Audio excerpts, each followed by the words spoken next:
ನಮಸ್ಕಾರ, ನೀವು ನೋಡ್ತಾ ಇದ್ದೀರಾ ನ್ಯೂಸ್ ಫಸ್ಟ್ ಲೈವ್. ನಾನು ಮಧುಸೂದನ್. ಮೊದಲಿಗೆ ಹೆಡ್ಲೈನ್ಸ್. ದರ್ಶನ್ ಪ್ರಕರಣದಲ್ಲಿ ಫಾಸ್ಟ್ ಟ್ರ್ಯಾಕ್ ಕೋರ್ಟ್ ಸ್ಥಾಪನೆಗೆ ಚಿಂತನೆ. Charge sheet ಸಲ್ಲಿಕೆಯಾಗಿದೆ. ಕೋರ್ಟ್ ಏನ್ ಹೇಳುತ್ತೋ ನೋಡಬೇಕು.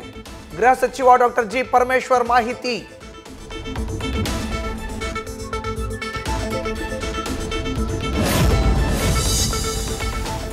ಕೆಫೆ ಬದಲು ಬಿಜೆಪಿ ಕಚೇರಿಗೆ ಬಾಂಬ್ ಇಡಲು ಸಂಚು ಹಿನ್ನೆಲೆ ಬೆಂಗಳೂರಿನ ರಾಜ್ಯ ಬಿಜೆಪಿ ಪ್ರಧಾನ ಕಚೇರಿಗೆ ಬಿಗಿ ಬಂದೋಬಸ್ತ್.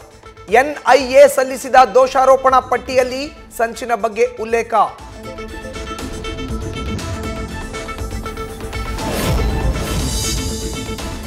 ಸಮಯ ಬಂದ್ರೆ ಡಿಕೆ ಶಿವಕುಮಾರ್ ಸಿಎಂ ಆಗ್ತಾರೆ. ಸಿಎಂ ಗಾದಿಗೆ ಹಿರಿತನದ ಪ್ರಶ್ನೆ ಬರೋದಿಲ್ಲ, ಕಾರ್ಯಕ್ಷಮತೆ ಮುಖ್ಯ.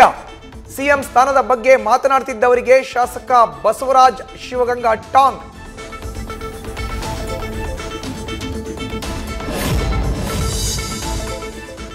ವಾಲ್ಮೀಕಿ ಹಗರಣದ ಮಾಸ್ಟರ್ ಮೈಂಡ್ ಮಾಜಿ ಸಚಿವ ಬಿ ನಾಗೇಂದ್ರ. ಅಣತಿಯಂತೆ ಬೆಂಗಳೂರು ಬಳ್ಳಾರಿಯಲ್ಲಿ ನಡೆದಿತ್ತು ಹಣದ ವಹಿವಾಟು. ಇಡಿ ಚಾರ್ಜ್ ಶೀಟ್ನಲ್ಲಿ ಡೀಲ್ನ ಸಂಪೂರ್ಣ ಮಾಹಿತಿ.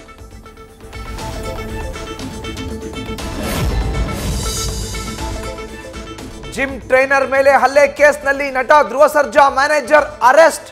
ಬನಶಂಕರಿ ಠಾಣೆ ಪೊಲೀಸರಿಂದ ಅಶ್ವಿನ್ ಬಂಧನ. ಧ್ರುವಗೆ ಆಪ್ತನಾಗಿದ್ದನ್ನ ಸಹಿಸಿಕೊಳ್ಳಲಾಗದೆ ಹಲ್ಲೆ ನಡೆಸಿದ್ದ ಅಶ್ವಿನ್. ನ್ಯೂಸ್ ಫಸ್ಟ್, ನಿರ್ಭೀತಿಯಿಂದ ನಿಮ್ಮ ಪರವಾಗಿ.